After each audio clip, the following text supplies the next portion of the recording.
Hi, I'm Doug Schakel. I'm a basketball coach. I've been coaching for 46 years. I've coached at every level from high school, junior college, NAI, NCAA Division II, and NCAA Division I. The bulk of my coaching, I did 9 years in high school, and I was at Mesa State College, a Division II school in the Rocky Mountain Athletic Conference. I was at Mesa for 30 years. And what I'd like to share with you today is an offense that we used. It's been used both by college men, it's been used by college women at Mesa State, and in a little short interim coaching job that I did to finish out a season when a coach had to be let go at University of Colorado Springs. It's also been used with 7th grade boys, so it's a very effective offense. We're going to talk about the zone aspects of it today, but actually in our next YouTube video, we're going to show you the options that enable you to use it against a man also. So it's a very effective offense. You don't have to play any guessing games about what, is the defense man, is the zone, is it a matchup, because it works against all of those. So we're going to head up on the floor. Right now, we're going to give you an outline of the things that you're going to see on our video tonight.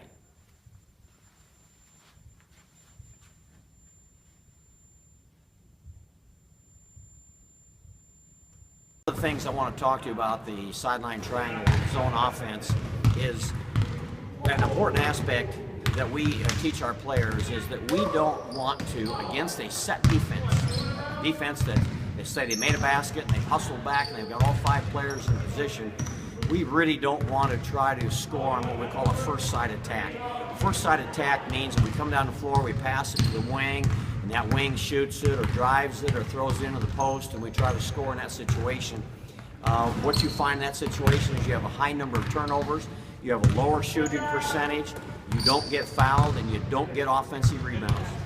If you can get that ball to the second side, which would mean, let's say we throw it to the wing, back out top, and over to the other wing, we've made 3 passes, if we can get it over their side, those numbers flip in your favor. And the reason they don't work so well on a first side attack is that you've barely moved the defense.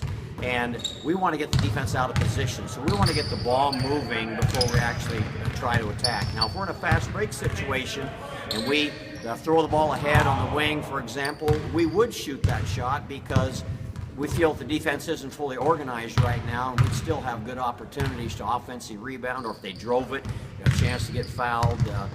We think the shooting percentage is probably going to be a little bit higher as a result of that also, and we can offensive rebound better. So want to make sure you understood that, and now we'll turn it over to the players on the floor. Okay, here's the basic movement of the sideline triangle offense, and what we're doing here is our number 1 player, the point guard, is going to pass to this wing on this side, number 3, and go into the ball side corner. The opposite post will go high. I'm sorry, keep the ball back here with Steve for right now. I need to explain something. That's okay. All right. You can see now we have formed a triangle on this sideline. If you drew a line between number 3 and 5, and then a line from number 5 to number 1 in the corner, and 1 back to 3, we've got a triangle. A lot of good things can happen in this situation. We want to make sure the post player is straddling the first hash mark above the block. We want to make sure number 3, our wing, is free throw line extended, and now if number 3 had just dipped the basketball in a can of paint and rolled it toward our post player, you'd have a paint line going right through the post player, right through her legs, and right in line with the basket. Now what this does is it makes the defense have to choose how to play defense. Are they going to be on the high side or the low side, because it's a guessing game. Jamie, come down and guard your sister right now real quick, and I want you to do this. I want you to post up on the block, Sandra. So the natural defensive position is going to be for number 4 is going to be on the high side. Go ahead and get a splitter right in there. So that's a natural. If she's that low, they're going to get on the high side. On the other hand, if she's above the hash mark, above the block, above it, farther up, then the natural defensive position is automatic. There's no choice to be made. But now go to the correct position or on the line of deployment. Now, where is the natural place to be? Is it high side? Well, if you do that, we could make a quick pass to number 1 in the corner and go ahead, and she could feed 5 for a pretty easy opportunity. Okay, now the other thing that happens here is the ball's at number 3, and maybe number 3 fakes a pass to 1 in the corner. And the defense jumps to that side, fakes, and then he delivers to 5, who wheels into the middle now instead for an offensive opportunity, going into the middle. All right, so that's a real critical piece right there. This triangle really, this is a thing that has stood the test of time. Tex Winter, who was a consultant with the Bulls and working with Michael Jordan and so on, helped devise this offense, and we're using parts of it in parts of other schools that we've kind of taken the liberty of copying, if you will, and we put these different pieces together. But that's a real strong thing. But again, as I mentioned before, we really don't like to first side attack, because usually the defense is going to be in pretty good shape if they're a good team. If it's a mediocre team or a subpar team, you probably could first side attack. And we think it's important to get to the second side. So now, Jamie, number 4, go ahead and go up top. We're going to show you the basic movement, all right? And I'll kind of have you guys listen to me on the first part of it here, and then we'll pick up the pace here in just a little bit. So number 3 is going to throw the ball to number 4 and start creeping toward the lane. All right, number 4 is looking for her post teammate down low. And that's why number 3 is creeping. He doesn't want to get in the way. But if it's not there, then 4 is going to relay the ball over to number 2. 3 now breaks in, stop. Okay, and so he's going to have make sure his hands are ready. He might have been able to receive the ball in the center of the lane. He might be able to get the ball right there in the low post area. And if not, he's going to continue on. Now, if he let me back this up. Steve, come on back here for just a second. He has the option here of taking a low route under the post player. So if he takes the low route under the post player, he's going to stop at the short corner. Keep on going, Steve. Number 3, and stop. Okay, right there. So there's a short corner possibility for him there as well. All right, in either case, he's going to go on out into the corner. The 4 who as soon as 4 relays the ball to 2, she's going to dive into the first hash mark area, and number 5 is going to fill. So these kids have just got a little 2-man game going inside right here. And once again, you're in the triangle. Keep the ball, Brody, for right now. I'm sorry. Number 2, keep the ball right there. So again, you got the same situation. We're looking inside to see what possibilities we might have in there. And by the way, we have kind of a buddy rule. If the ball goes inside to number 4, 5 cuts to the basket. Okay, so there's a possibility either for offensive rebound because 4 is going to score, or it might be a buddy pass. And the same thing happens when we throw the ball up top now to number 5.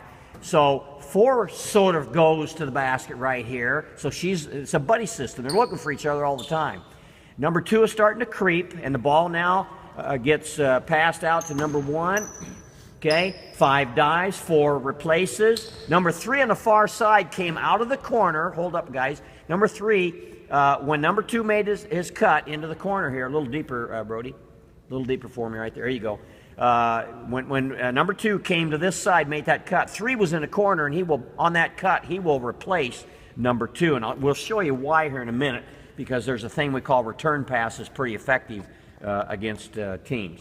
And so, again, in this alignment, you see this triangle, this really distorts a zone, and it puts almost every zone into a man-to-man, and we'll do the same thing with a matchup, and if it is a man-to-man. And so we learn how to operate out of this thing. The other beauty of this thing is that if you see, we've got 4 players on one side of the floor, and number 3 is isolated over there. So on a ball reversal, there are great opportunities to drive from an isolated wing. So all 3 of these perimeters are going to have a chance to be an isolated wing. All right, and so that's an important feature also, because it is really critical. I want to make sure everybody understands this. We want to drive against the zone. A lot of times, people pass and stand around and they don't challenge the zone. And again, in this offense, you're going to get that defense moving pretty rapidly. And they're going to have a tough time keeping up sometimes. We'll show you how that goes a little bit later on.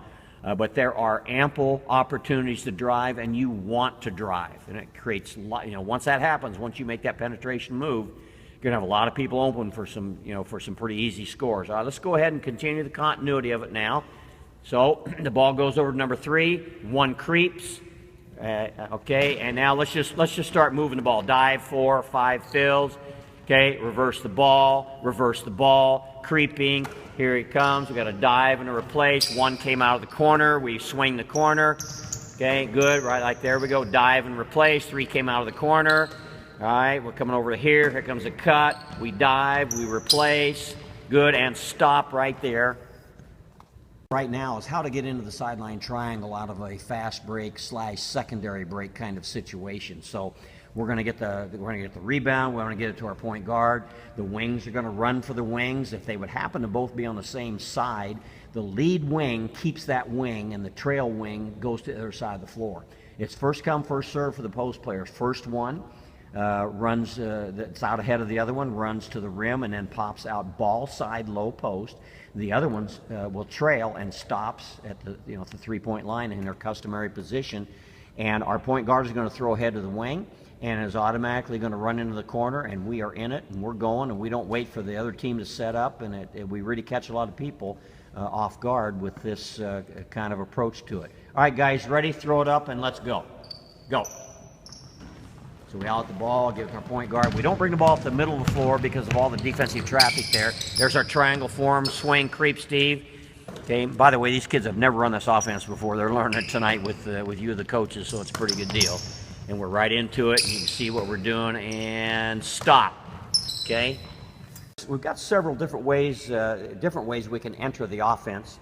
For example, the first one could be number 1 passes to 3 and goes away to the opposite corner.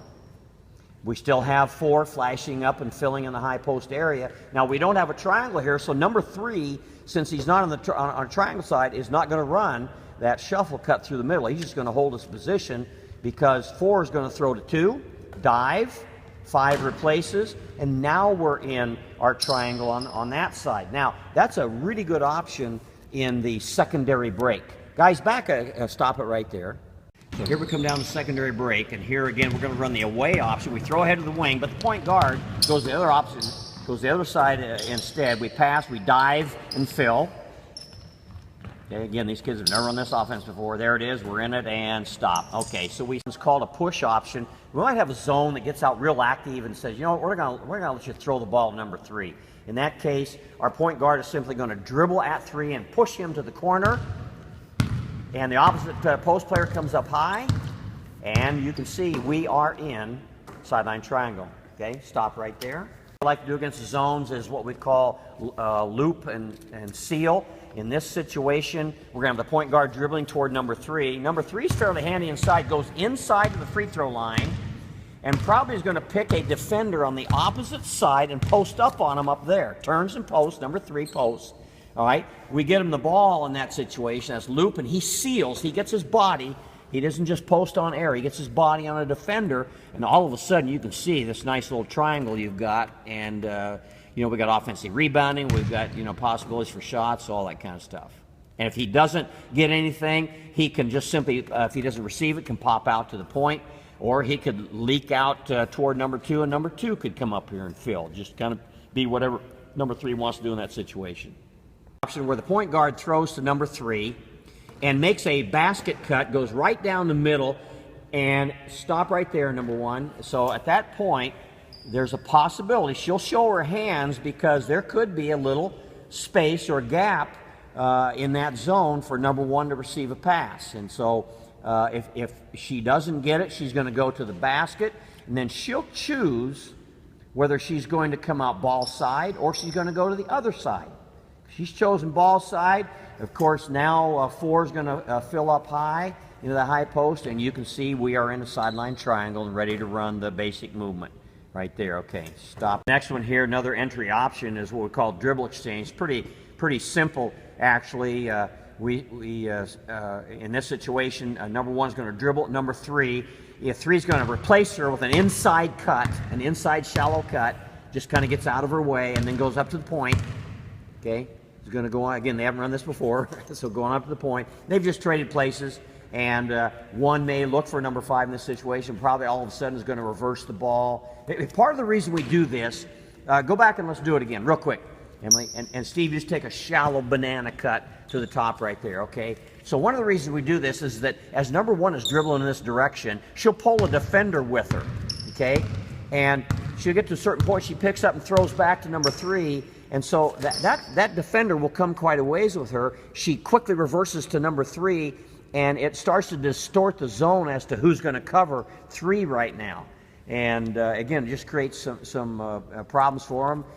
Number 3 has, of course, could reverse the ball, go to the corner, and then the opposite post player comes up and we're ready to go. All right, we'll just stop it right there. Wing clear, and what we're going to do here is we're going to dribble at number 3, and he is going to clear under the 5 all the way to the opposite corner. The 4 is going to come up, as always, okay? And we will swing it. Boom, boom. There's a dive by 4. 5 replaces, and we're in it again. And so, again, just another way to move personnel around. And here's the thing about when you go against the zone. In man-to-man, the defense chooses who they're going to guard. But when you're going against the zone, you get to choose who they guard, because I can place a player near any one of their zone men, and maybe I've got a slow defender that's on a defensive wing, and I've got a really fast driver. So I might position my really good driver on the same side where that slow defensive wing would want to cover, and of course we've created a problem for them in that situation. All right, this next entry option is what we call zipper, and this is a preliminary to getting into the sideline triangle, and we do this for a number of reasons. One of the things we want to do, we have found that we can really, we're not going to do it yet until I tell you guys, but we're going to really move this ball around quickly. We're going to have the post go out to the short corner, so go ahead and go there, ladies. Go out short corners. They might even go a little bit wider.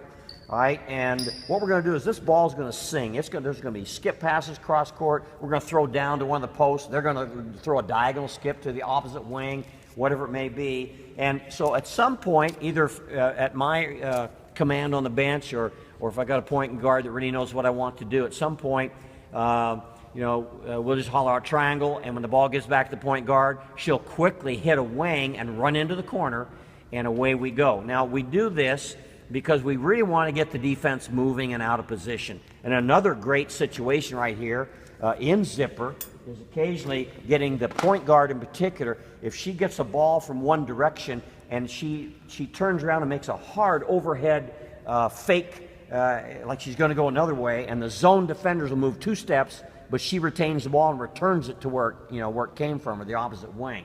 All right, so it gives us, it serves 2 other purposes. One is it's a little mini conditioning drill for your opponent. We're going to make them work hard, because they never know for sure when we really are going to attack, so they've got to work hard. And it gives us a little breather, because we're just going to stand and pass during that situation. So it's zipper, and then when we say triangle, we'll hit a wing. The point will hit a wing the next time she gets the ball and go right into it. And then I want you guys to go ahead and we'll do a couple of rotations in that one. All right, so ready and zipper. Really zing that ball fast, fast. Move it quick, quicker yet, quick. That's it, quick. Yeah, quick. Move, skip. That's it. Triangle. Boom. Here it comes. Opposite wing, opposite post comes up. There it is. Move it. Creep, Brody. Ball comes here. Dive. Replace. Ball going there. Swing the other side. Boom. All right. That's it. Boom.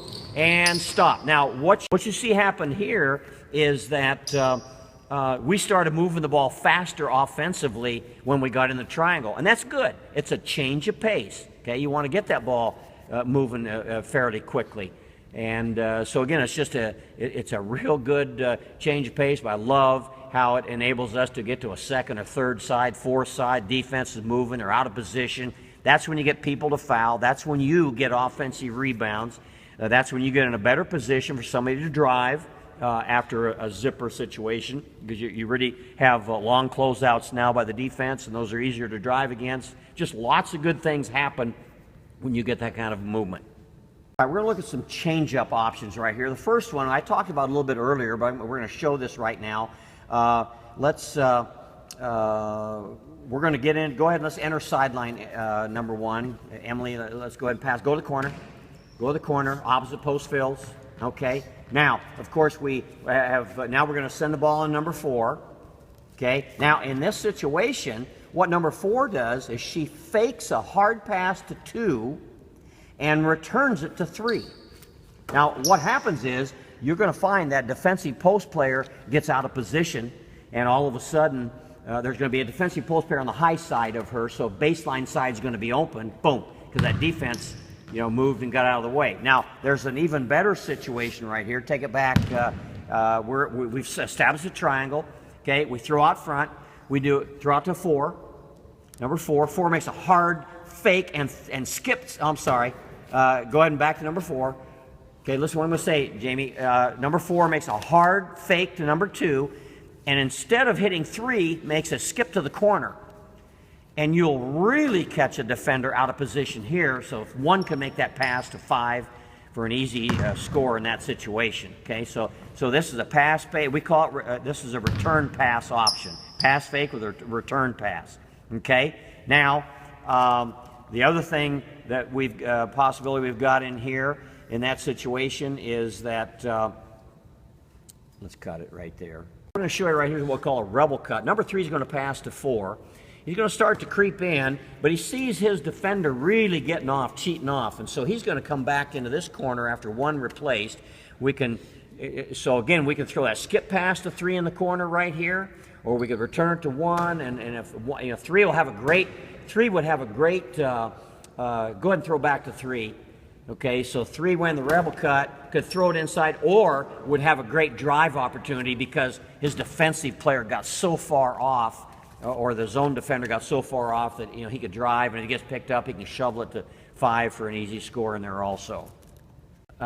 This change-up option we call dribble penetration. Sometimes what teams will do is the front end of their zone will get out there and try to stop the pass to number 4. So there's 2 ways we're going to get the ball to the other side. One could be is what we call dribble penetration. So the defense is really pushed out. Well, there's an opening now, a gap for number 3 to drive into. So 3 is going to drive into the paint, right into there.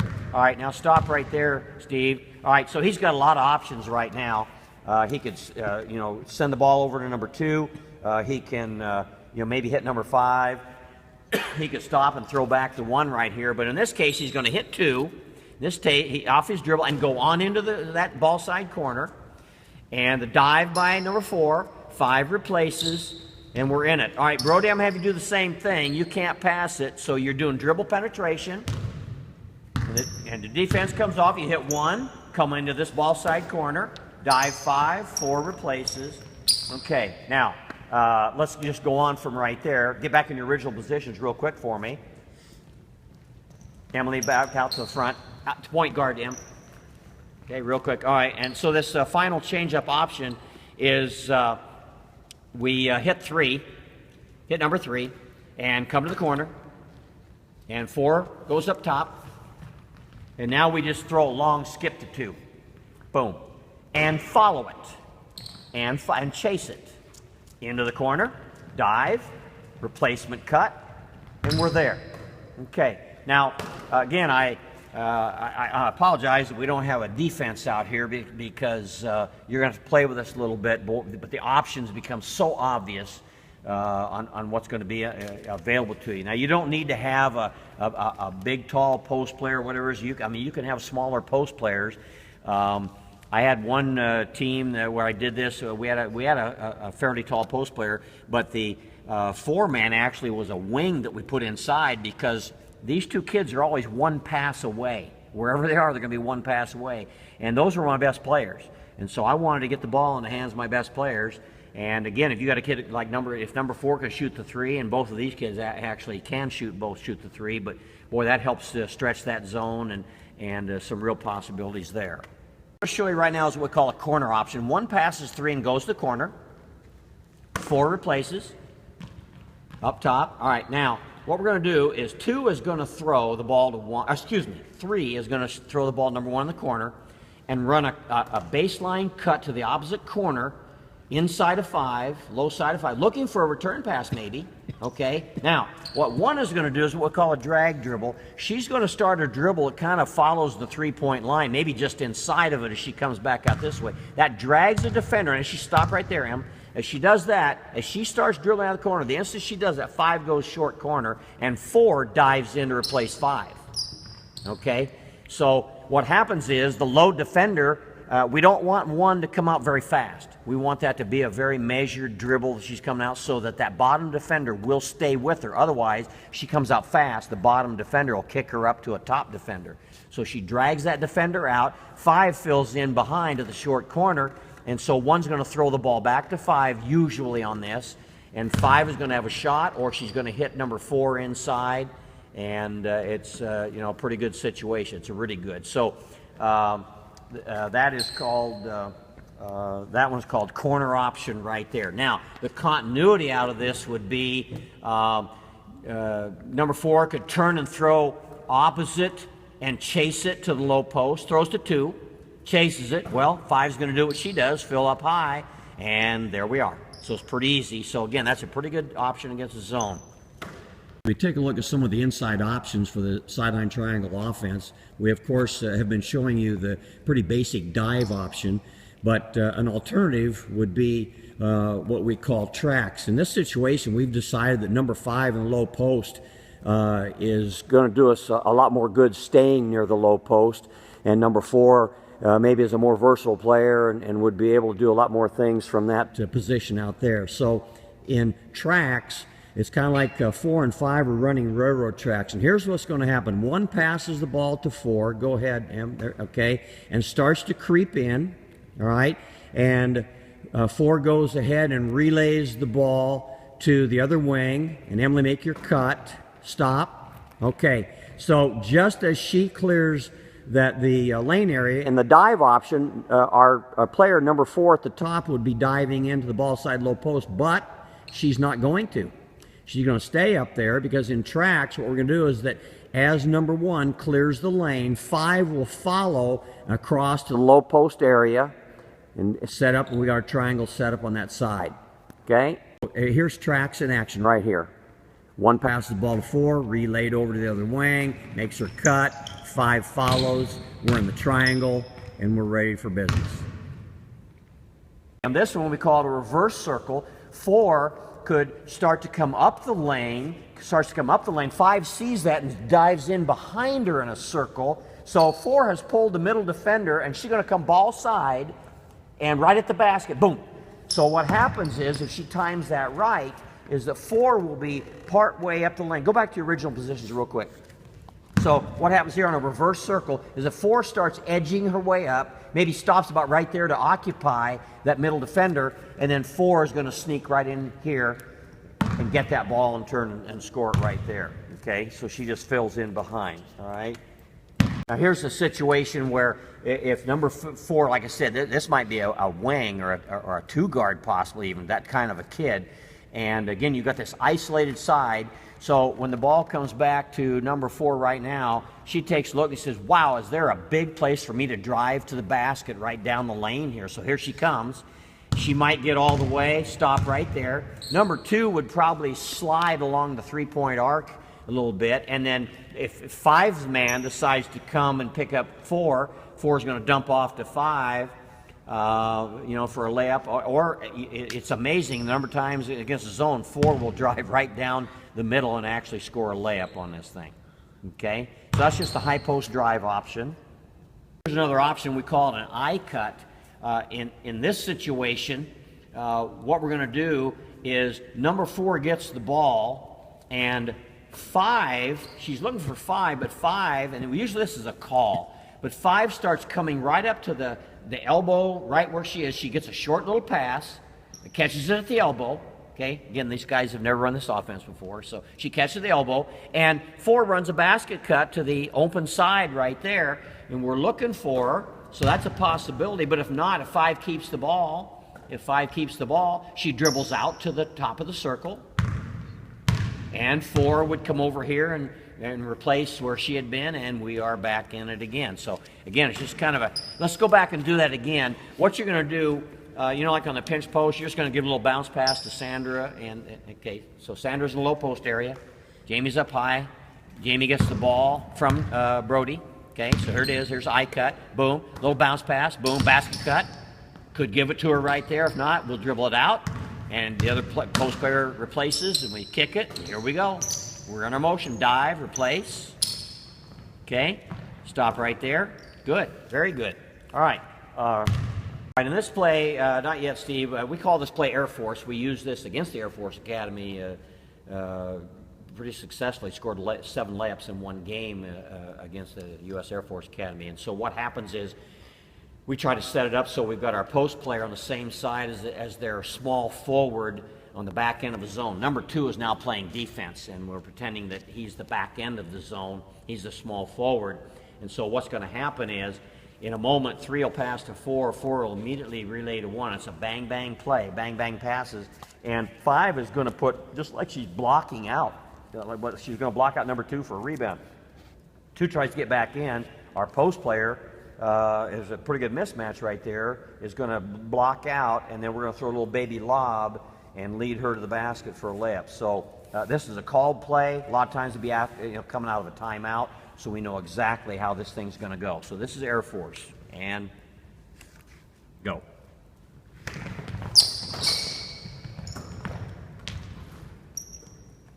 I hope you've enjoyed our presentation of the sideline triangle offense here tonight. It is an outstanding offense. It is so serviceable. Again, you can use it against a man or a zone or a matchup, whatever the case may be. At the beginning of this video, if you remember, we focused on the whiteboard and it had the options as they play out, but it also had my email address and it had my cell phone number. And so if you want to contact me at any time, email or cell phone text, whatever it is, I'd be glad to visit with you about any aspects of the offense. I want you to know that I am an expert shooting instructor. I am also, I work with skill improvement on players. I put on clinics. I used to direct, I started and directed the Mesa State basketball camp, which had over 4,000, or up to 4,000 campers every summer. But I will come to your town. I'll help you put in the offense. I'll do skills workouts, skill improvement workouts with your kids. Give me a call, email me, text me, and I'd love to hear from you. Thank you.